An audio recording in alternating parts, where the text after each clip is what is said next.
Hey toy collectors, welcome to another super exciting, outrageous toy review. Today, we're talking about the newest season of Netflix, The Toys That Made Us. If you have not seen The Toys That Made Us, I don't know where you've been. This is a series of Netflix mini documentaries made on a whole bunch of toy lines. The first four episodes were phenomenal. Then they released another four. And so this is season 3. This third season contained 4 lines, 2 that I'm super passionate about, 2 that I'm less passionate about, but loved every episode of it. So what 4 toy lines were tackled this time around? We had the Teenage Mutant Ninja Turtles, the Power Rangers, wrestling, and My Little Pony. So, all of these toys are 80s and 90s brands that have been around for a while, many of them in multiple incarnations. The Power Rangers have reinvented themselves over and over again. The Ninja Turtles have had multiple successful lines. My Little Pony has had multiple iterations, but obviously the originals and then the Friendship with Magic series being the most popular.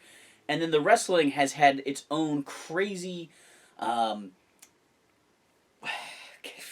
don't even know how to describe it, but like different leagues, different styles, different teams that have all been mushed together to create a new wrestling format.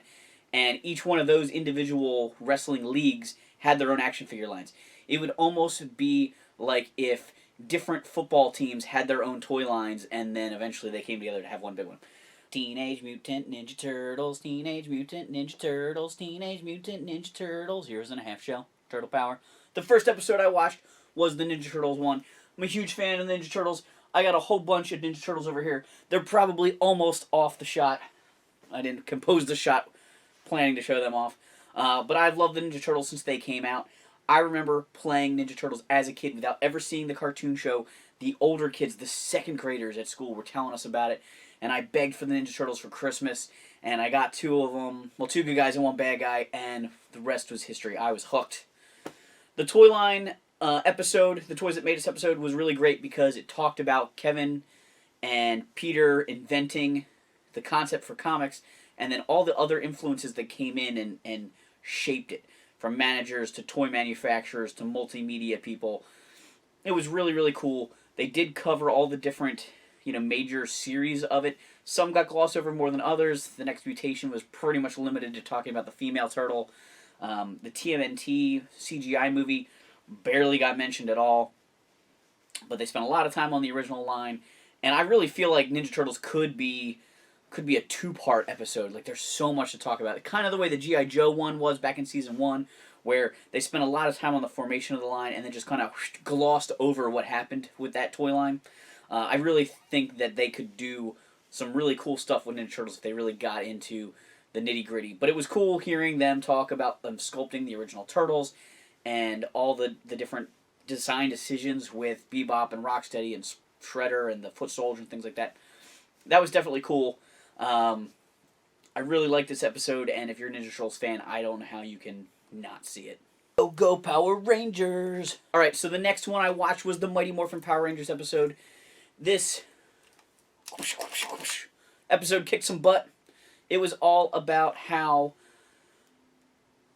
Power Rangers came to be. It started out actually with the history of the Japanese series, with having a transforming character, a henshin character, and then having a squadron of transforming characters, Sentai, and then how the Spider-Man show had a robot when they teamed up with Marvel, and that became the mecha, or the super part of Super Sentai, and then how Hayao Saban got footage, combined it together to sell the American audience on it. It was actually really well explained. Like, they boiled down the history of all of that really concisely and did a great job explaining it. And then they talked about bringing the toys over and translating them for the American audience. I would have loved to have heard a little bit more, possibly about, like, why did the Rita and Scorpina figures get canceled.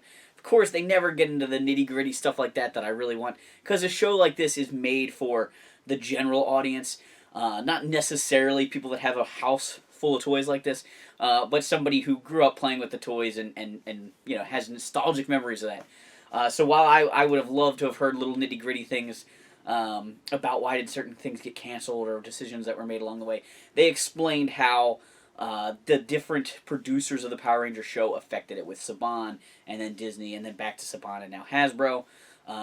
Obviously, the show was filmed a little while ago, and then there's a post production phase that happened. So the Hasbro piece was very short.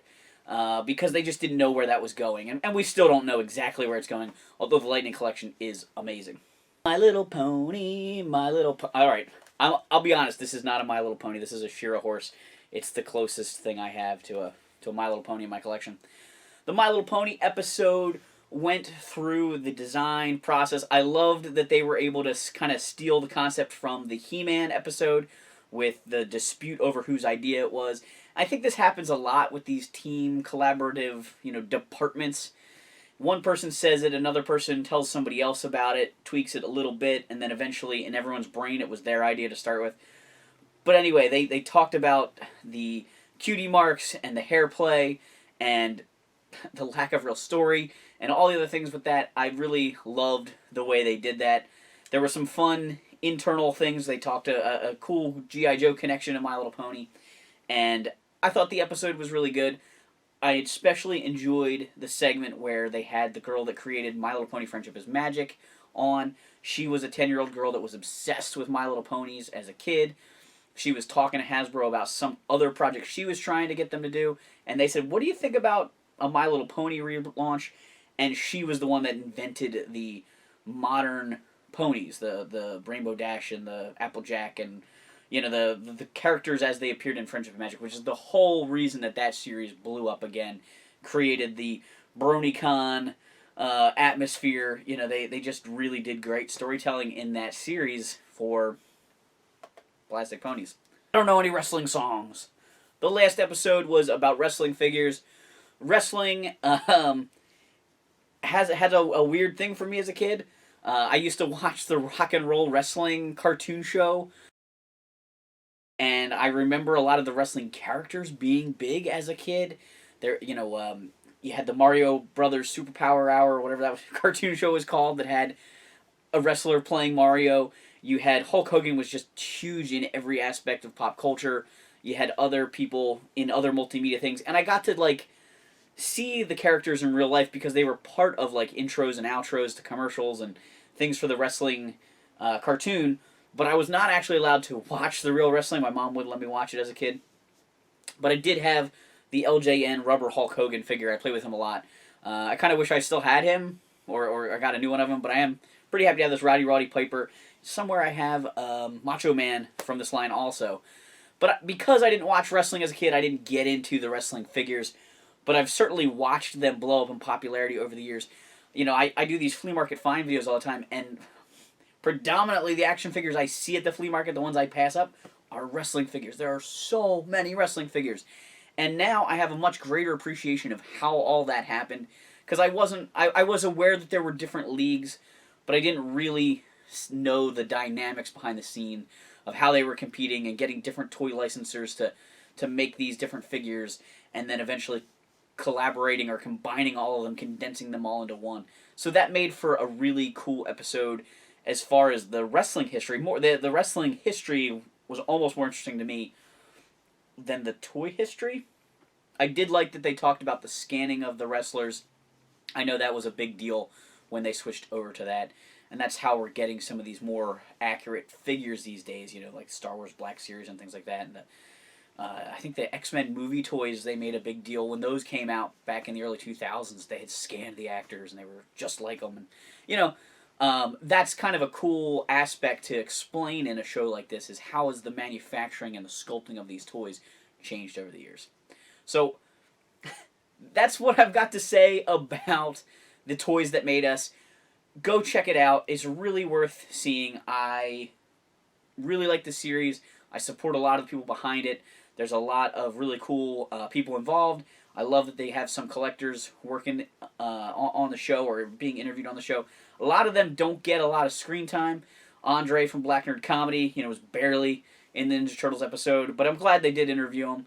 I know, the Power Rangers one, they would have liked to have had Bruno and Mia from MMPR Toys on it, but that was when they were actually moving from California to Pennsylvania, so they weren't in the episode. But I would love to see a little bit more of that fan integration. but not really at the cost of hearing stuff straight from the horse's mouth with the people that actually worked on the lines. I think that's where the really interesting information is. I love hearing from other fans. That is a cool part of the action figure collecting community. But the resources we don't have access to as fans, because we can go and watch a toy fan's YouTube channel and see what they have to say. But it's hard to get a hold of those people that were actually designers and hear what they think. So I'm glad that they don't overhype that.